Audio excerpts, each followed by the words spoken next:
Hello বন্ধুরা, কেমন আছো? আশা করি সবাই ভালো আছো।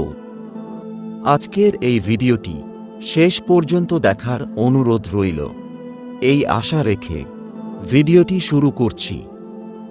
আমাদের আশেপাশে নেতিবাচকতা ছড়ানোর মানুষের অভাব নেই, কিন্তু একেবারে কাছের মানুষেরাই অনেক সময় মনোবল ভেঙে দিতে পারে আপনার। জেনে নিন কিভাবে ভাঙছে তারা আপনার মনোবল। এই 6টি উপায়ে কাছের মানুষগুলো আপনাকে তিলে তিলে ধ্বংস করে দিচ্ছে। নাম্বার 1, আপনার বিরুদ্ধে তাদের অভিযোগের শেষ নেই। আপনি কোনো কিছু করেই তাদের খুশি করতে পারবেন না। পৃথিবীর সব কিছু নিয়েই তাদের অভিযোগের শেষ নেই। আর আপনার সঙ্গে থাকলে তারা আপনার বিরুদ্ধে অভিযোগ করে যেতেই থাকবে। আপনি এইটা করেননি, ওইটা করেননি, এটা করেছেন, ওইটা করেছেন। আর অভিযোগ শুনতে শুনতে একসময় আপনারও নিজের প্রতি আত্মবিশ্বাস নষ্ট হয়ে যাবে। আপনার মনে হতে থাকবে আপনি কি আসলেই তাই।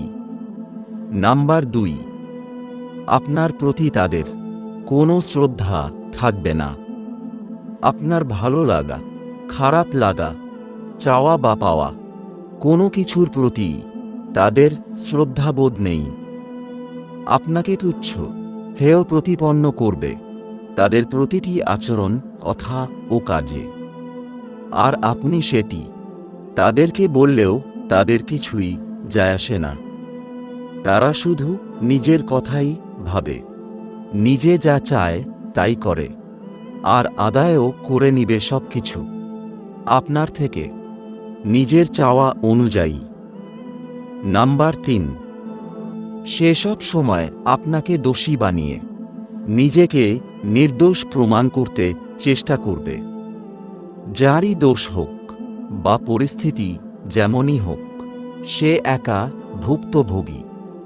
তাঁরই যত কষ্ট, যত দুঃখ, তাকেই সবাই কষ্ট দেয়। তাকে কেউ বোঝেন না। তার এই তালিকা শেষ হওয়ার নয়। আপনি নিজে তার ওপর অভিমান নিয়ে যদি যান, সে আপনাকে শেষ পর্যন্ত বুঝিয়ে ছাড়বে যে আপনি তাকে কষ্ট দিয়েছেন। আপনার আবেগগুলোর কোনো মূল্য নেই তার কাছে। নাম্বার 4, তারা সব সময় আপনাকে অপরাধবোধের মধ্যে রাখবে। সরাসরি মুখে বলে তো বটেই, অনেক সময় কারো আচরণেই এমন কিছু থাকে যে আপনি সারাক্ষণ অপরাধবোধে ভুগবেন।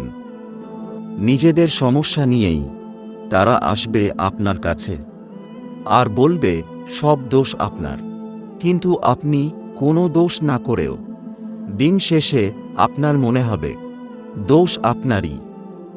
নাম্বার 5, নেতিবাচকতায় পরিপূর্ণ তাকে তারা। আপনি যাই বলেন, যাই করেন, কিছু একটা নেতিবাচক কথা আসবেই তাদের কাছ থেকে। শুধু আপনি নন, আসলে সব বিষয়েই তারা নেতিবাচক ধারণায় পরিপূর্ণ। আপনার অনেক ভালোর মধ্যে একটু মন্দ আছে কিনা তারা সেটা নিয়েই থাকে। আর বড় বিষয় হলো, অনেক সময় এই পুরো বিষয়কে তারা কৌতুক বলে উড়িয়ে দেয়। আপনার শারীরিক বৈশিষ্ট্য হোক বা কোনো দুর্বলতার বিষয়ে বলতে ভুলে না তারা। নাম্বার 6, অবশেষে আপনার মনে নিজেকে নিয়ে প্রশ্ন তৈরি হবে, আপনি কি তবে যথেষ্ট নন?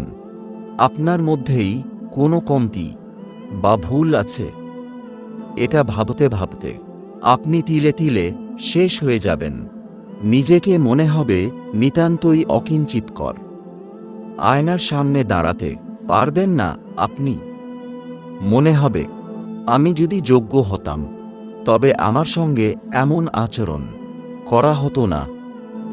নিজেকে হারিয়ে ফেলবেন আপনি একটু একটু করে। মনে রাখতে হবে, এমন কাছের মানুষদের যত দূরে রাখা যায় ততই ভালো। হয়তো আপনার খুব কষ্ট হবে তাদের ছেড়ে থাকতে, হয়তো আপনি ভালো থাকবেন না, তবুও এভাবে ভাঙা মনোবল নিয়ে বেঁচে থাকার মানে নেই। বন্ধুরা, আজ এ পর্যন্ত। ভিডিওটি ভালো লাগলে একটি লাইক ও কমেন্ট করে আপনার প্রিয় মানুষের সাথে শেয়ার করবেন, আর দয়া করে সাবস্ক্রাইব করতে ভুলবেন না। ভালো থাকবেন, সুস্থ থাকবেন। আপনার দোয়া ও আশীর্বাদ কামনা করছি।